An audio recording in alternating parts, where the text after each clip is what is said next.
Before the world knew his name, Robbie Robertson was just a kid from Toronto with a beat-up guitar and a head full of dreams. Born Jamie Royal Robertson in 1943, he grew up between two worlds, his Jewish father's bustling Toronto and his mother's Mohawk roots on the Six Nations Reserve.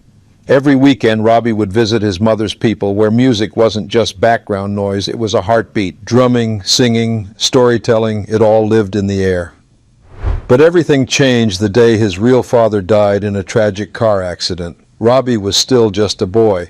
That's when his mother sat him down and revealed a secret that would shape his identity forever.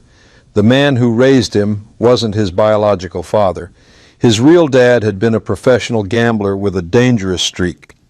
From that moment, Robbie saw life differently. He saw how every person was a story, and some of those stories were buried deep. By the time he was 16, Robbie had one thing on his mind: music. He wasn't interested in school. He wasn't interested in the safe life. He wanted to play, write, and create.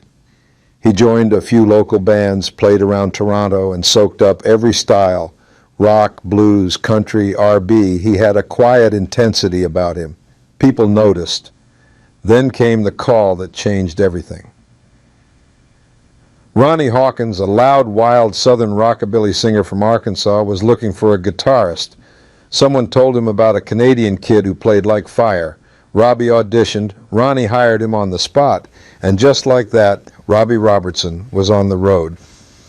But what Robbie didn't know yet was that the road would turn into a revolution, one that would make him the voice behind some of rock's most legendary moments, and the silent force that would split one of the greatest bands of all time. The band that changed music forever. They were just five guys backing up Ronnie Hawkins: Robbie Robertson, Levon Helm, Rick Danko, Richard Manuel, and Garth Hudson. But they were hungry, raw, and ready. Eventually, they broke off from Hawkins and started playing on their own. They called themselves the Hawks, and later, just the band. Then Bob Dylan called. Dylan wanted to go electric. He needed a group that could handle the backlash, and there was backlash. At the time, people booed Dylan for plugging in a guitar, but the band stood behind him. Night after night, they faced angry crowds, loud boos, and chaos. But Robbie, he watched it all. He took mental notes. He started writing songs in hotel rooms, in the back of the bus, wherever he could. His lyrics weren't like anyone else's. He wrote about drifters, gamblers, Civil War soldiers, broken-hearted lovers, haunted towns. He turned America's lost voices into music.